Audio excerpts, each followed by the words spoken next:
Hello,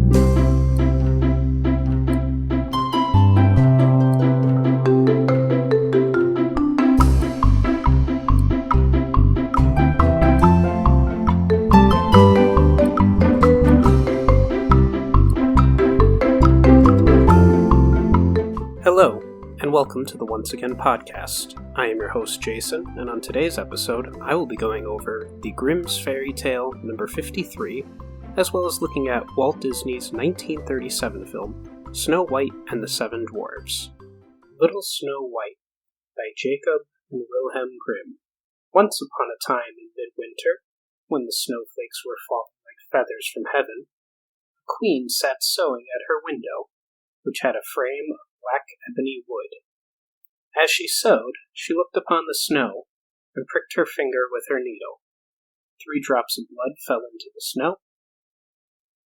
The red on the white looked so beautiful that she thought to herself, if only I had a child as white as snow, as red as blood, and as black as the wood in this frame. Soon after, she had a little daughter, who was as white as snow, as red as blood, and as black as ebony wood, and therefore they called her Little Snow White. And as soon as the child was born, the queen died. A year later, the king took himself another wife. She was a beautiful woman, but she was proud and arrogant, and she could not stand it if anyone might surpass her in beauty. She had a magic mirror. Every morning, she stood before it, looked at herself, and said, Mirror, mirror on the wall, who in this land is fairest of all? To this, the mirror answered, You, my queen, are fairest of all. And then she was satisfied, for she knew the mirror spoke the truth. Snow White grew up and became even more beautiful. When she was 7 years old, she was as beautiful as the light of day, even more beautiful than the queen herself. One day, the queen asked the mirror, Mirror, mirror on the wall, who in this land is fairest of all? It answered, You, my queen, are fair, it is true, but Snow White is 1,000 times fairer than you. The queen took fright and turned yellow and green with envy. From that hour on, whenever she looked at Snow White, her heart turned over inside her body. So great was her hatred for the girl. The envy and the pride grew even greater, like a little weed in her heart, until she had no peace, day and night. Then she summoned a huntsman and said to him, Take Snow White into the woods. I never want to see her again. Kill her, and as proof that she is dead, bring her lungs and liver back to me. The huntsman obeyed and took Snow White into the woods. He took out his hunting knife and was about to stab it into her innocent heart. And she began to cry, saying, Oh, dear huntsman, let me live. I will run into the wild woods and never come back. Because she was so beautiful, the huntsman took pity on her and said, Run away, you poor child. He thought, The wild animals will soon devour you anyway. But still, it was as if stone had fallen from his heart, for he would not have to kill her. Just then, a young boar came running by. He killed it, cut out its lungs and liver, and took them back to the queen as proof of Snow White's death. The cook had to boil it with salt, and the wicked woman ate them, supposing she had eaten Snow White's lungs and liver. The poor child was now all alone in the great forest, and she was so afraid that she just looked at all the leaves on the trees and did not know what to do. Then she began to run. She ran over sharp stones and through thorns, and wild animals jumped at her, but they did her no harm. She ran as far as her feet could carry her, and just as evening was about to fall, she saw a little house and went inside in order to rest. Inside the house, everything was small, but so neat and clean that no one could say otherwise. There was a little table with a white tablecloth and 7 little plates, and each plate had a spoon, and there were 7 knives and forks, and 7 mugs as well. Against the wall there were 7 little beds, all standing in a row, covered with snow-white sheets. Because she was so hungry and thirsty, Snow ate a few vegetables, and a little bread from each plate, and from each mug she drank a drop of wine. Afterward, she was so tired she lay down on the bed, but none of them felt right. One was too long, the other was too short, and finally the 7th was just right. She remained lying in it, entrusting herself to God, and fell asleep. After dark, the masters of the house returned home. They were 7 dwarfs, who picked and dug for ore in the mountains. They lit their 7 candles, and as soon as it was light in their house, they saw someone had been there, for not everything was in the same order as they had left it. The first one said, "Who's been sitting in my chair?" The second one said, "Who's been eating from my plate?" The third one said, "Who has been eating my bread?" The fourth one said, "Who has been eating my vegetables?" The fifth one said, "Who has been sticking with my fork?" The sixth one said, "Who has been cutting with my knife?" The 7th one said, "Who has been drinking from my mug?" Then one saw there was a little imprint in his bed, and said, "Who stepped on my bed?" The others came running up and shouted, "Someone has been laying in mine as well."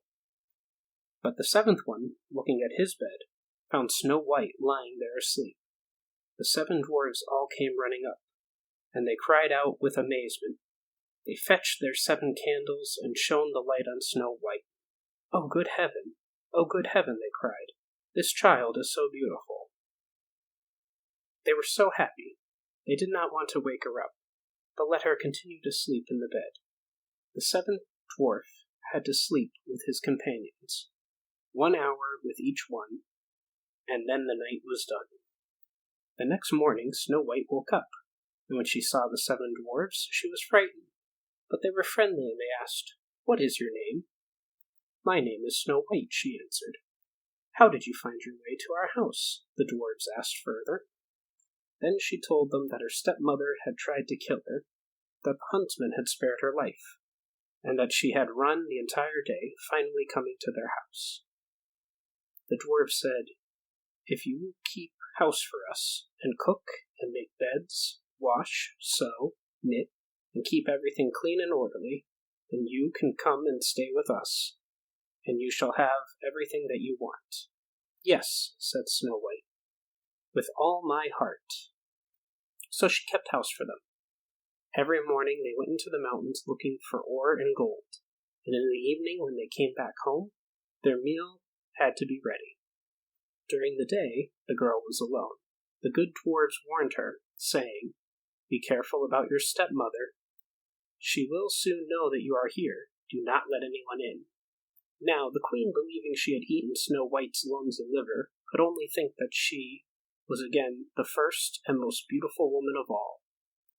She stepped before the mirror and said, "Mirror, mirror on the wall, who in this land is fairest of all?"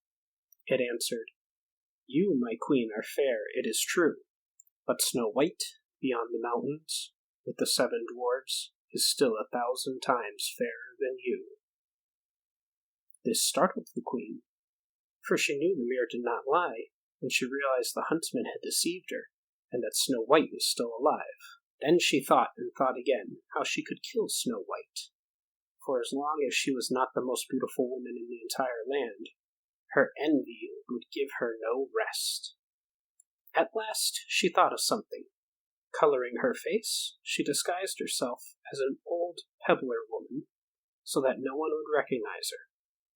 In this disguise, she went to the house of the 7 dwarfs. Knocking on the door, she called out, "Beautiful wares for sale, for sale." Snow White peered out through the window and said, "Good day, dear woman. What do you have for sale?" "Good wares, beautiful wares," she said. "Bodice laces in all colors," and she took out one that was braided from colored silk. "Would you like this one? I can let the honest woman in," thought Snow White. Then she unbolted the door and bought the pretty bodice lace. "Child, said the woman. "How you look! Come, let me lace you up properly." The unsuspecting Snow White stood there before her and let her do up the new lace. But the old woman pulled so quickly and so hard, Snow White could not breathe. "You used to be the most beautiful one," said the old woman, and hurried away. Not long afterward, in the evening time, the 7 dwarfs came home. How terrified they were when they saw their dear Snow White lying on the ground, not moving at all, as though she were dead. They lifted her up, and seeing that she was too tightly laced, they cut the lace in two. Then she began to breathe a little, and little by little she came back to life. When the dwarfs heard what happened to her, they said, "The old pebbler woman was no one else but the godless queen. Take care, and let no one in when we are not with you." When the wicked woman returned home, she went to her mirror and asked, "Mirror, mirror on the wall, who in this land is fairest of them all?" The mirror answered once again, "You, my queen, are fair, it is true, but Snow White, beyond the mountains, with the 7 dwarfs, is still 1,000 times fairer than you." When she heard that, all her blood ran to her heart, because she knew that Snow White had come back to life. "This time," she said, "I shall think of something that will destroy you." Then, with the art of witchcraft, which she understood, she made a poison comb, then disguised herself, taking the form of a different old woman.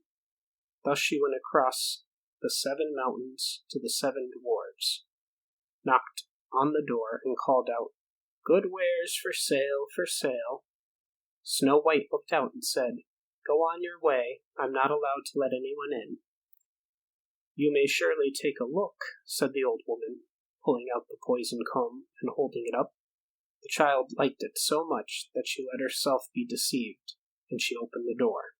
After they had agreed on the purchase, the woman said, "Now let me comb your hair properly." She had barely stuck the comb in Snow White's hair when the poison took effect, and the girl fell unconscious. "You specimen of beauty," said the old woman. "Now you are finished," and she walked away. Fortunately, it was almost evening, and the 7 dwarfs came home. When they saw Snow White lying on the ground as if she were dead, they immediately suspected her stepmother. They examined her and found the poison comb. They had scarcely pulled it out when Snow White came to herself again and told them what had happened. Once again they warned her to be on her guard and to not open the door for anyone. Back at home, the queen stepped before the mirror and said, "Mirror, mirror on the wall, who in this land is fairest of all?" The mirror answered, "You, my queen, are fair, it is true, but Snow White beyond the mountains, with the 7 dwarfs, is still 1,000 times fairer than you." When the queen heard the mirror saying this, she shook and trembled with anger. "Snow White shall die," she shouted, "if it costs me my life." Then she went to her most secret room. No one else was allowed inside. She made a poisoned apple. From the outside it was beautiful, white with red cheeks, and anyone who saw it would want it, but anyone who might eat a little piece of it would die. Then, coloring her face, she disguised herself as a peasant woman, and thus went across the 7 mountains to the 7 dwarfs. She knocked on the door.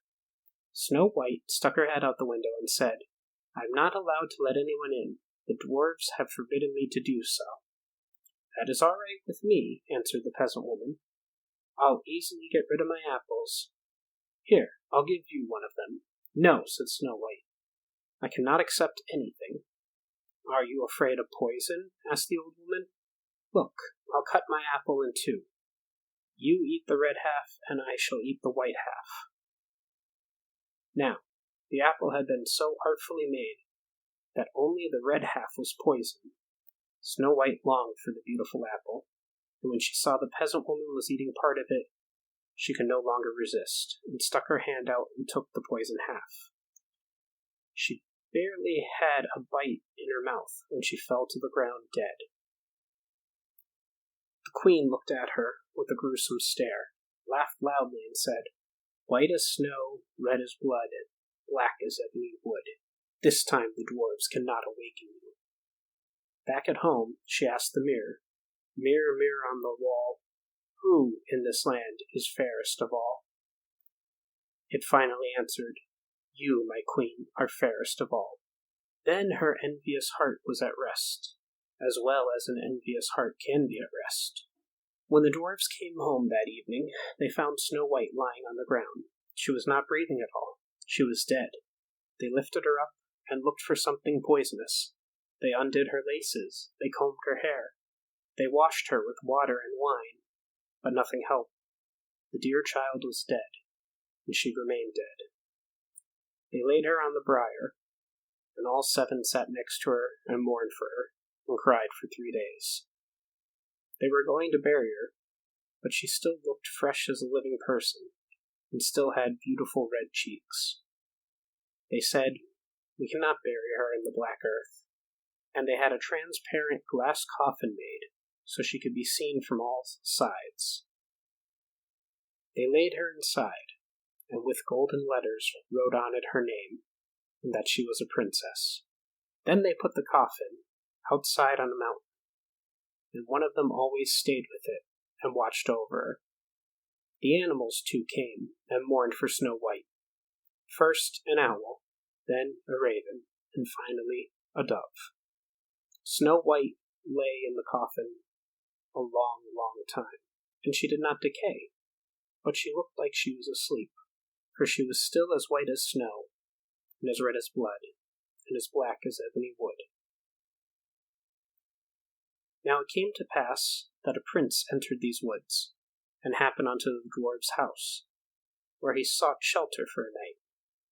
He saw the coffin on the mountain with the beautiful Snow White in it, and he read what was written with the golden letters. Then he said to the dwarves, "Let me have the coffin. I will give you anything you want for it."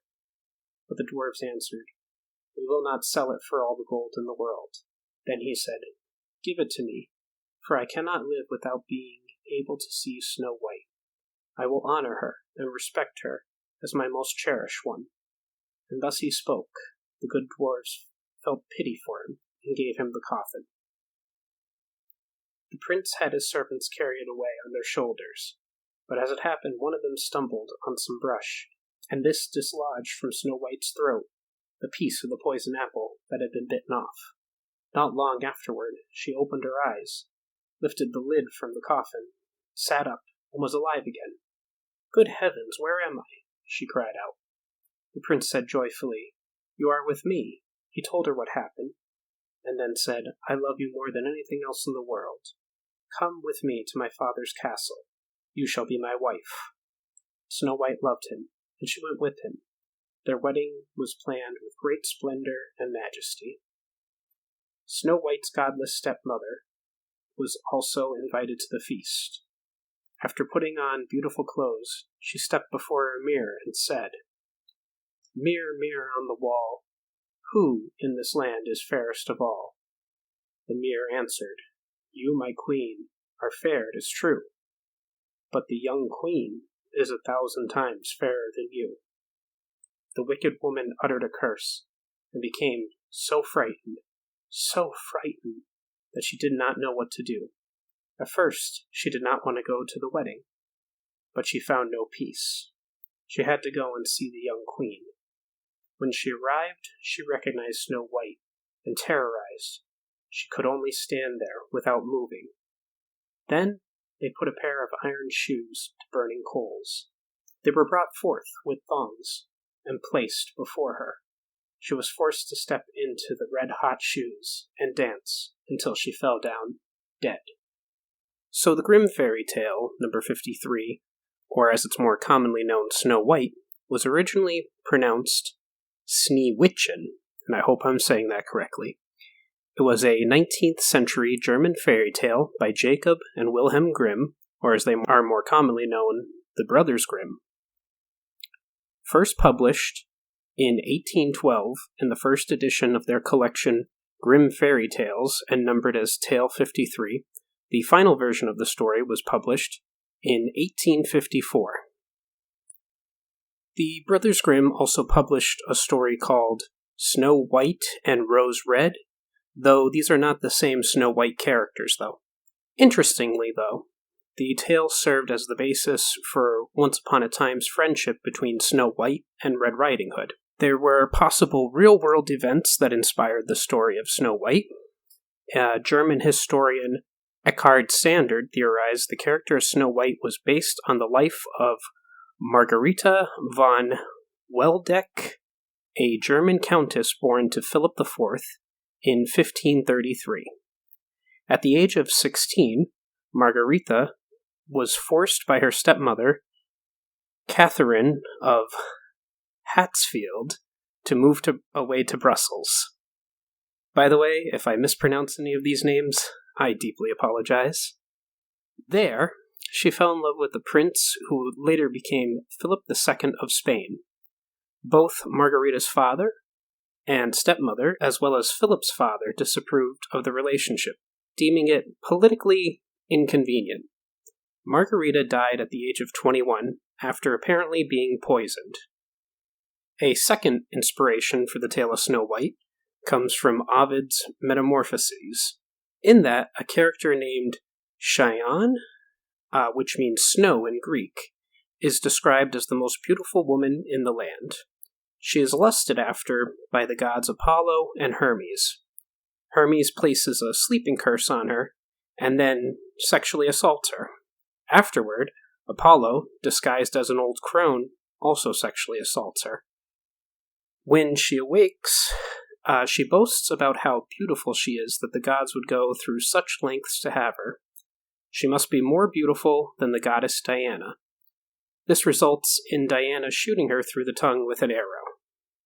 A third possible origin came from Karl-Heinz Bartels, a scholar from Bavaria. Again, I apologize for my mispronunciation of names. Who found evidence that Snow White was Maria Sophia Margarete Katharina, Baroness von und Sie Erthel, who was born June 25th, 1725. Her father, Philip Christoph von und Zil Erthel, was a local representative of Prince Elector of Mainz. After the death of Maria Sophia's birth mother, her father married Claudia Elizabeth von Reichenstein. She was a domineering stepmother. She also had in her possession a giant mirror that was referred to as the talking mirror because it always told the truth, which can still be viewed today in the Cesput Museum in Lohr Castle where they lived. The mirror apparently was a gift from Maria Sophia's father to his second wife. Between 1812 and 1854, over 50 different versions of the tale were published by the Brothers Grimm. In some versions, the villain of the story is Snow's biological mother. In other versions, Snow is simply abandoned by her stepmother in the woods rather than having a servant kill her. And many later versions omit the queen's attempted cannibalism, because in the original tale, she tells the huntsman to bring her Snow's lung and liver for her to eat. Some believe that this may be a reference to an old Slavic mythology, which includes tales of witches eating human parts. There is an Italian version of the story that has the heroine as the daughter of the innkeeper, not a king. The villain is her biological mother, not stepmother, and she takes refuge with robbers rather than dwarves. A Greek version of the story has the heroine manipulated by her governess into killing her own mother so the governess can marry her father, and she ends up at in a castle with 40 giants instead of dwarves. So this brings me to Snow White and the Seven Dwarfs, filmed by Walt Disney. It was the first full-length traditional animated feature film and first Disney animated feature film. It premiered at the Carthaway Circle Theater in Los Angeles, California, on December 21st, 1937. It was a critical and commercial success, with an international earning of more than $8 million during its initial release, compared to the $1.5 million budget. And when adjusted for inflation, it's one of the top 10 performers at the North American box office and the highest-grossing animated film. Worldwide, inflation adjusted, its earnings are the top animated list. It was nominated for Best Musical Score at the Academy Awards in 1938, but lost. However, next year, Disney was awarded with an honorary Oscar for the film.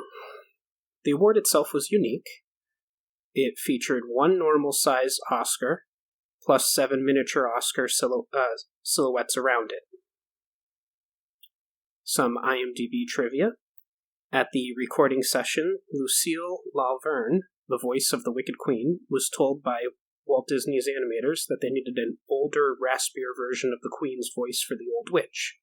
Laverne stepped outside the recording booth, returned a few minutes later, and gave the perfect old hag voice that stunned the animators. When asked what she did, she said, "Oh, I just took my teeth out." Some animators were opposed to the name Dopey, claiming that it was too modern a word to use in a timeless fairy tale. Walt Disney made the argument that William Shakespeare used the word in one of his plays. This managed to convince everyone, although any reference to the term Dopey is yet to be found in any of Shakespeare's works. Although Shakespeare does use the term foolish in Twelfth Night, as well as Zed, for Z meaning the dumbest of the dumb, these could have been alternate names for Dopey, since they were found in Shakespeare. Halfwit, dunce, jester were all similar terms that were commonly used at the time. They could have also been Dopey's name. Walt Disney wanted to keep Snow White's voice a one-time sound and held Adriana Castellini to a very strict contract. Except for a tiny bit part in The Wizard of Oz, she never again had a singing role in a film, though she is a classically trained singer.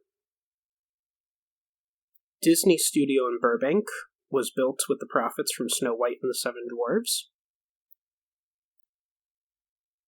50 ideas for the dwarves' names and personalities were listed in the film's proposal.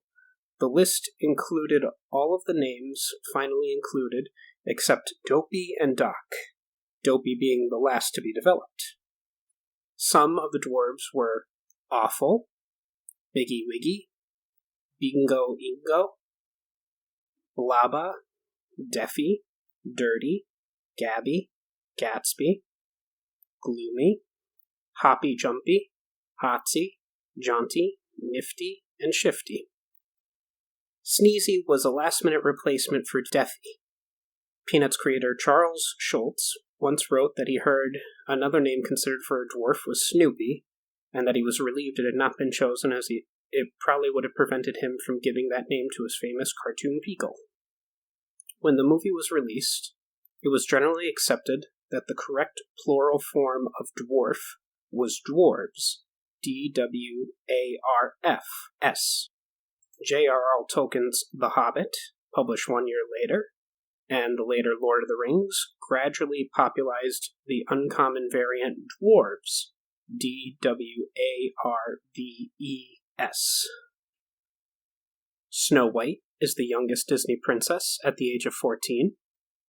If you pay close attention, you'll spot a hidden Mickey formed by 3 stones on the wall behind the Queen as she strides down to the basement to perform her magical spell.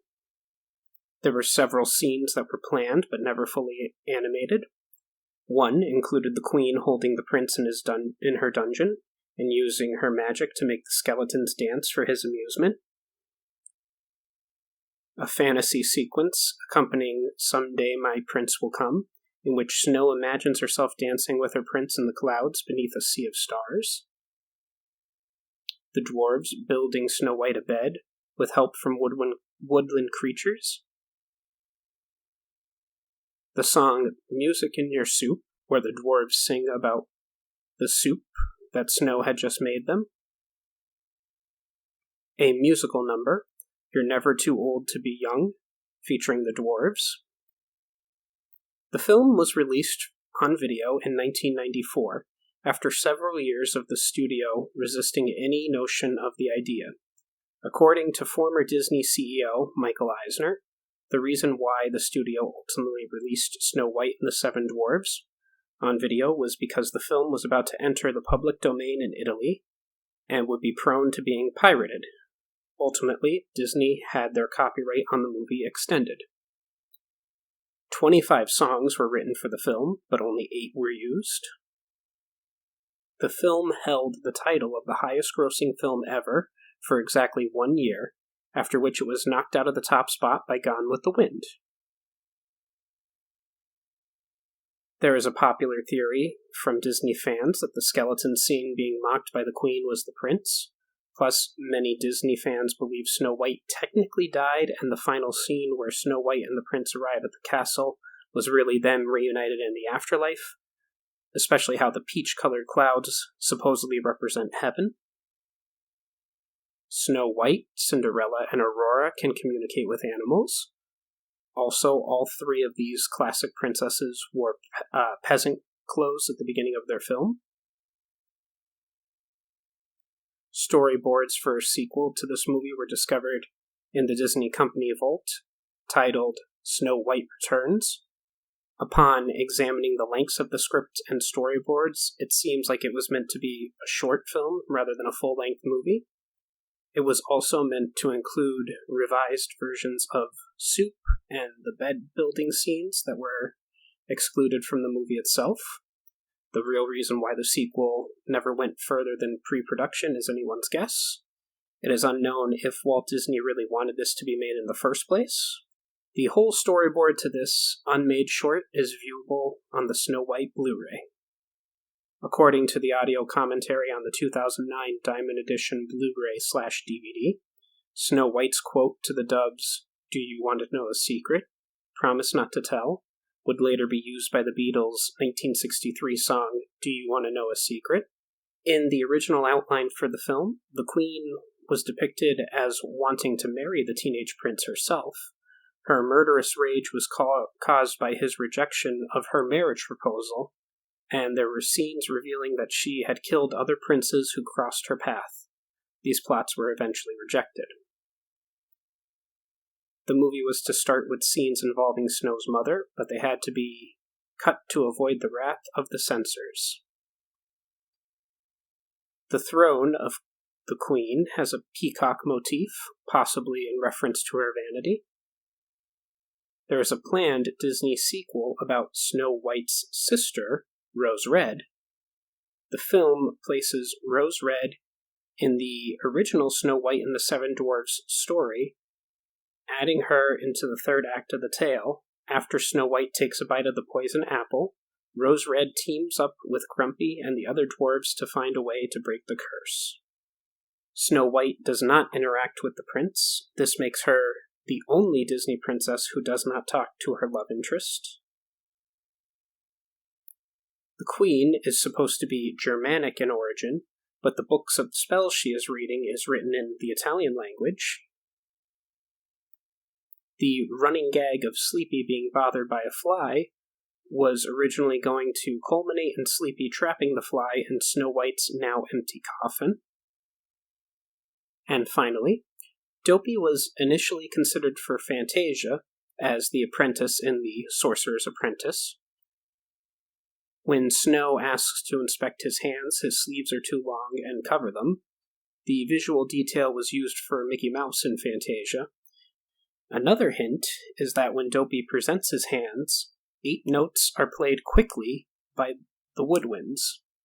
These notes are almost identical to a portion of the phrase in the music of The Sorcerer's Apprentice. Variations from the original tale. Disney's variation of Snow White gave the dwarves names and included a singing Snow White. In the original tale, they are unnamed. However, there was a 1912 stage play that previously named them Lick, Flick, Lick, Snick, Lick, Wick, and Gee. The Disney film is also the only version in which Snow White and her prince meet before she bites the apple, instead of her lungs and liver, as is written in the original. The huntsman is asked by the queen to bring back Snow White's heart.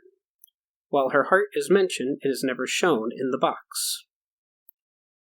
Snow White is much more mature, being shown as an adolescent in the Disney film than she is in the original tale, with her only being 7 years old at the beginning.